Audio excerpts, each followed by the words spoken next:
हाँ कारू भैया के पापा के अथी रहला 10 करम 12 तारीख के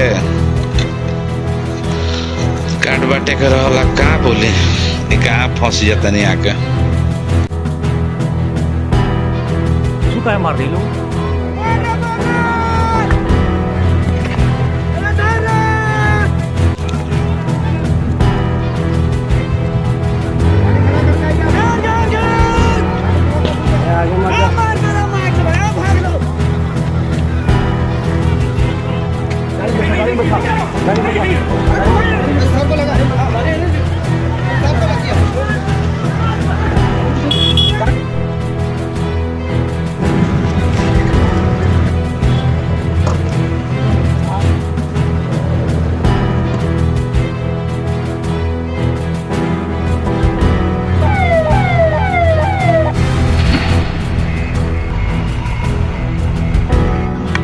राजकुमार भैया सब टीम है ये चौपल भैया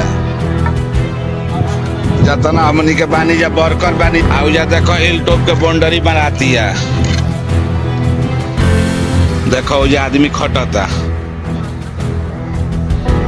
वो तो था काम में हमनी के वर्कर रही जा हमनी के सब खटता नहीं जा जान लो या देख लो सब टीम ओदे मनु के टीम ओदे मन फिक्र जा बता रहे हैं लोडे में रहे एनी टाइम। ए रोकी बाबू अरे कभी चेहरो दिखा दियल करे ने दुश्मन के माँ के बा एगारा आ जाता रहे सन डिस्टर्ब करता रहे सन हमनी के जेने तेने से भगा के। हाँ अभी हम जात रहे काट बाटे इस सरवा कहाँ लिया के हमरा के खड़ा करवा दलो। देखो ये तोड़ता दल रहा सन आज जोड़ाइल बा ओदे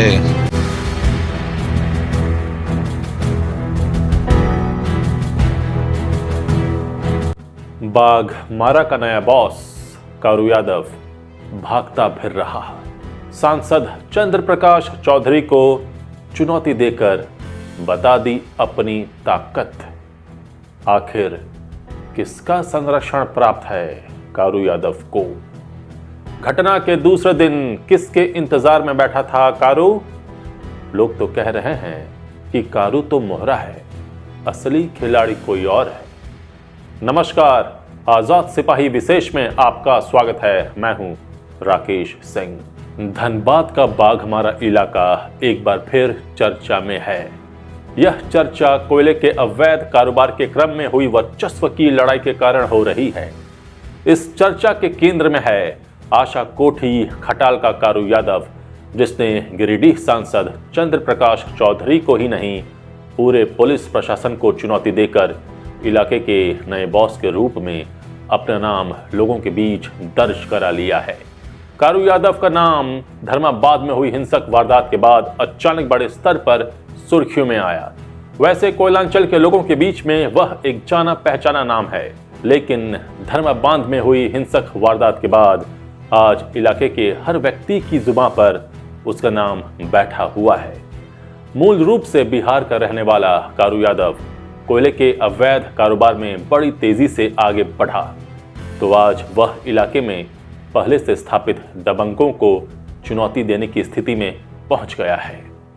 अकूत संपत्ति अर्जित करने के बाद अब वह राजनीति के मैदान में भी किस्मत आजमा सकता है, क्योंकि आजसू पार्टी के सांसद को खुलेआम चुनौती देना इतनी मामूली बात तो नहीं है। कारू यादव के रसूख और उसकी राजनीतिक पहुंच का अंदाजा इसी बात से लगाया जा सकता है कि 7 प्राथमिकी दर्ज होने के बावजूद पुलिस अब तक उसके पास नहीं पहुंच सकी है। बाघमारा इलाके में कारू यादव की दबंगई के किस्से काफी मशहूर हैं। वह दबंगई करता है तो लोगों की खूब मदद भी करता है, जिसके कारण उसके हिमायतियों की संख्या भी कम नहीं है। कोयलांचल में पहले ही दबंगों से जूझ रहे पुलिस प्रशासन के सामने कारू यादव अब एक बड़ी चुनौती बनकर उभरा है और इस पर लगाम लगाना इतना आसान भी नहीं है। कौन है कारू यादव और कैसे उसने कोयलांचल में अपना दबदबा कायम किया है, बता रहे हैं आजाद सिपाही के विशेष संवाददाता राकेश सिंह, साथ में धनबाद की टीम। इस साल 9 जनवरी से पहले बाघमारा इलाके से बाहर के लोग कारू यादव के नाम से परिचित नहीं थे, लेकिन 9 जनवरी को जब धर्मा बांध इलाके में एक हिंसक झड़प हुई और बाद में पुलिस प्रशासन की कार्रवाई हुई, तब लोगों को पता चला कि वास्तव में कारू यादव इलाके का नया बॉस है। कारू यादव ने गिरिडीह के आजसू सांसद चंद्र प्रकाश चौधरी के कार्यालय पर हमला कर उसे जला दिया और अपनी ताकत और अपने प्रभाव का प्रदर्शन कर दिया। अब कारू यादव का नाम केवल बाघमारा इलाके में ही नहीं, पूरे झारखंड में चर्चित हो गया है। यहां तक कि पुलिस प्रशासन भी उसे पकड़ने के लिए ईड़ी चोटी का जोर लगाए हुए है। दावा किया जा रहा है कि उसे पाताल से भी खोजकर निकाला जाएगा। उसके तलाश में झारखंड से लेकर बिहार तक में छापामारी की जा रही है, लेकिन कारू यादव किसी के हाथ नहीं आ रहा है। जिस कारू यादव को गिरफ्तार करने के लिए पुलिस ने 2 दर्जन से अधिक टीमें गठित की हों, सारे वरीय अधिकारी सक्रिय हों, ऐसे में 9 जनवरी से आज की तारीख तक उसका गिरफ्तार नहीं होना इस बात के संकेत हैं कि उसकी पहुंच बहुत गहरी है और उसे संरक्षण देने वाला हर तंत्र में सक्रिय है। राजनीतिक संरक्षण के साथ पुलिसिया संरक्षण के बगैर वह इतने दिनों तक पुलिस की आंखों में चकमा नहीं दे सकता। कहा ही जाता है, पुलिस अगर चाह ले तो पाताल से सुई भी खोज निकालती है। कारू यादव तो इतना बड़ा जीता जागता, बड़ा कदकाठी का दबंग इंसान है। उसके साथ उसके समर्थकों का पूरा कारवां चलता है। पुलिस की अनदेखी से बढ़ता चला गया कारू यादव। कारू यादव ने केजीएफ फिल्म की तर्ज पर अपनी हिंसक गतिविधियों से क्षेत्र में दहशत फैला रखी है। बीसीसीएल और पुलिस के कतिपय अधिकारियों के साथ मिली भगत ने उसे हमेशा सुरक्षित रखा, लेकिन ऐसा लगता है कि इस बार वह बुरी तरह फंस गया है। मूल रूप से बिहार के नवादा इलाके का रहने वाला कारू यादव बाघमारा इलाके के आशा कोठी में चर्चित खटाल का संचालक है। करीब 3 दशक पहले आशा कोठी आए कारू यादव शुरुआत में खलासी था, फिर निजी ड्राइवर बन गया। इसी दौरान कोयला और लोहा चोरी में अपना हाथ आजमाया और एक संगठित गिरोह बना लिया। इसके बाद उसने राजनीतिक गतिविधियों में हिस्सा लेना शुरू किया ताकि अवैध कारोबार पर पर्दा पड़ा रहे। बॉलीवुड फिल्मों के खलनायकों की तरह उसने सुनियोजित तरीके से अपना कारोबार जारी रखा।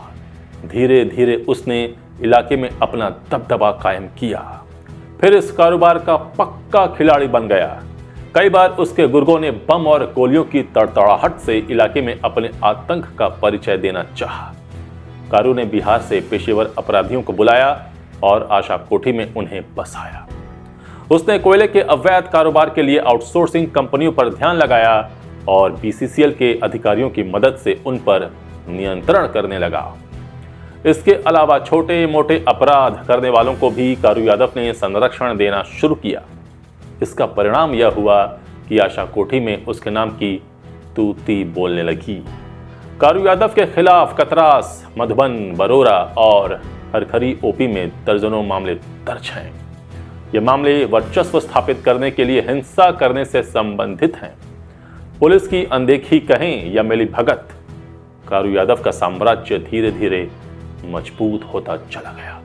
आखिर किसका संरक्षण प्राप्त है कारू यादव को? कारू के मन से पुलिस का खौफ खत्म होता चला गया।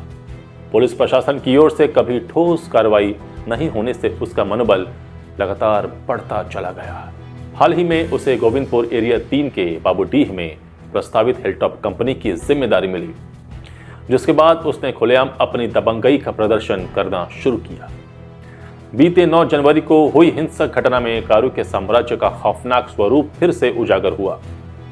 इस घटना में कारू यादव के गुर्गों ने पुलिस प्रशासन पर जानलेवा हमला करते हुए बाघमारा डीएसपी पुरुषोत्तम कुमार सिंह को लहूलुहान कर दिया था।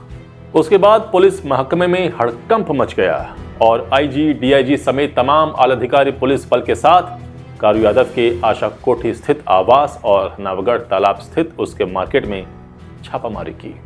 कारू यादव के बुलंद हौसले का प्रमाण यहीं से मिलता है कि एक सूत्र ने बताया कि जब घटना हुई और उसके बाद पुलिस की कार्रवाई तेज हुई, तब भी कारू यादव घटना के दूसरे दिन आशा कोठी में अपने घर पर ही था।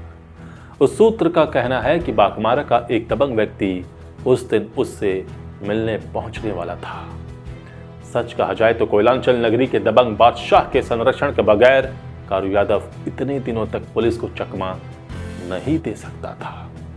क्योंकि कोयला का कारोबार ही काला है और इसमें सभी के हाथ काले हो चुके हैं, इसलिए कारू जैसे दबंगों को हर सिस्टम से सपोर्ट मिलता है। यह थर्मा बांध में हुई इस घटना में उजागर हो चुका है। इंतजार कीजिए, संरक्षण देने वालों के चेहरों से नकाब तो एक न एक दिन उठेगा ही। पुलिस प्रशासन के लिए सिरदर्द बना कारू यादव की ताकत और प्रभाव का अंदाजा इसी बात से लगाया जा सकता है कि उसने न केवल आजसू सांसद को चुनौती दी, बल्कि पुलिस प्रशासन को भी विवश कर दिया। 9 जनवरी को उसके गुर्गों ने पुलिस दल पर जानलेवा हमला किया, जिसमें बाघमारा के डीएसपी पुरुषोत्तम कुमार सिंह घायल हो गए। बताया जाता है कि इससे पहले कारू यादव के सामने इलाके का कोई पुलिस अधिकारी ऊंची आवाज में बात भी नहीं करता था। इलाके के पुलिस अधिकारियों की पोस्टिंग में उसकी पसंद नापसंद का खास ध्यान रखा जाता था। बीसीसीएल प्रबंधन में भी कारू यादव की ऊंची पहुंच है और बाघमारा इलाके में वही अधिकारी काम कर पाता था जिसे वह पसंद करता था। कारू यादव ने भी आशा कोठी में एक शानदार मार्केट कॉम्प्लेक्स बना रखा है और वहां उसका अवैध कोयला डिपो भी है। बीसीसीएल के 60 से अधिक आवासों पर कारू यादव का कब्जा है और उसके पास सैकड़ों हाईवा ट्रक और जेसीबी हैं। कोयले के अवैध कारोबार में लिप्त कारू यादव के साम्राज्य को तबाह करने के लिए पुलिस प्रशासन ने अब कमर कस ली है। देर आए दुरुस्त आए। जब अपने पे बात आई तब पुलिस नींद से जागी। डीएसपी पर हमला और बाबूडीह में गोली बम से दहशत फैलाने के बाद प्रशासन ने कार्रवाई तेज की। पुलिस ने आशा कोठी में छापामारी कर सैकड़ों टन अवैध कोयला जब्त किया और साथ ही खरखरी स्थित कारू के मॉल मार्केट में भी बड़ी छापेमारी की। पुलिस ने मॉल कॉम्प्लेक्स के कार्यालय का ताला तोड़कर सीसीटीवी फुटेज भी जब्त कर लिया। पुलिस ने पूरे इलाके की घेराबंदी कर ली है। कई सफेद पोश भी आ सकते हैं घेरे में अगर पुलिस चाहे। 9 जनवरी की घटना और उसमें कारू यादव की संलिप्तता के बाद कतरास और बाघमारा इलाके के कई छोटे बड़े नेता भी पुलिस के निशाने पर हैं। पुलिस ने कारू यादव के पूरे नेटवर्क को खंगालना शुरू कर दिया है। डीएसपी के घायल होने के बाद अब पुलिस प्रशासन ने कारू यादव के वर्चस्व को पहली बार चुनौती दी है। पुलिस की नजर कारू यादव की संपत्ति पर गई तो लगता है कि यह मामला दूसरी एजेंसियों के हाथ में भी जा सकता है। इतना तय है कि जांच आगे बढ़ेगी तो कई सफेद पोश भी घेरे में आ सकते हैं। कोयले का अवैध कारोबार झारखंड की राजनीति को भरपूर मदद करता है और यही वजह है कि पूरे प्रदेश में कारू यादव जैसे कई सरगना सक्रिय हैं। धर्मा बांध की घटना के बाद पुलिस इन सरगनाओं का सिर कुचलती है अथवा नहीं, यह देखने वाली बात होगी। पुलिस पर चौतरफा दबाव है। यह कहना भी गलत नहीं होगा कि कोयलांचल ने कोयले के अवैध कारोबार में इतिहास रच दिया है। अब इस आरोप से इलाके को मुक्त करने की जिम्मेदारी पुलिस की है। मधुबन क्षेत्र में हुई हिंसक घटना के बाद जिला प्रशासन ने माफिया कारू यादव के अवैध साम्राज्य को ध्वस्त करने के लिए बड़ी कार्रवाई शुरू कर दी है। गोली बम चलने, डीएसपी पर जानलेवा हमले और आजसू कार्यालय को जलाने के बाद प्रशासन ने कड़ा कदम उठाया है। प्रशासन ने आशा कोठी क्षेत्र में उसके अवैध कोल डिपो से सैकड़ों टन कोयले को जब्त किया है। उसके ठिकानों पर तबातोड़ छापेमारी जारी है। पुलिस कार्रवाई के बाद आशा कोठी, खरखरी, बाबूडीह और अन्य ग्रामीण इलाकों में दहशत फैल गई है और लोग पलायन को मजबूर हैं। घटना के 5वें दिन सोमवार को धनबाद एसएसपी, ग्रामीण एसपी समेत भारी संख्या में पुलिस कारू के अड्डे पर पहुंचे थे। इस दौरान पुलिस ने आशा कोठी स्थित जमीन की मापी के लिए सरकारी अमीन को बुलाया था और जमीन की मापी कराई गई थी। इस बीच आशा कोठी में 500 टन से ज्यादा अवैध कोयला बरामद किया गया है और 60 से अधिक घरों पर अवैध कब्जे की पुष्टि हुई है। पुलिस ने कारू यादव और उसके करीबियों की संपत्ति की जांच शुरू कर दी है। जांच के दौरान उसके अवैध गतिविधियों द्वारा अर्जित अकूत संपत्ति की बात सामने आ रही है। फिलहाल क्षेत्र में जोरदार चर्चा है कि धर्माबांध के हिंसक कांड के पीछे कुछ राजनीतिक ताकतों का हाथ है, जो कारू यादव को संरक्षण दे रहा है। अब एक सवाल जो तेजी से उठ रहा है कि वह व्यक्ति कौन है जो पर्दे के पीछे से कारू यादव को संरक्षण दे रहा है। आखिर वह कौन व्यक्ति है जिसने कारू का चेहरा आगे कर अपने काम को अंजाम दे रहा है। लोग तो कह रहे हैं कि कारू तो मोहरा है, असली खिलाड़ी कोई और है। आजाद सिपाही के विशेष में अभी इतना ही। आप हमारे इस YouTube चैनल को जरूर सब्सक्राइब करें और भी अधिक जानकारी के लिए पढ़ते रहिए अपना लोकप्रिय दैनिक अखबार आजाद सिपाही। धन्यवाद।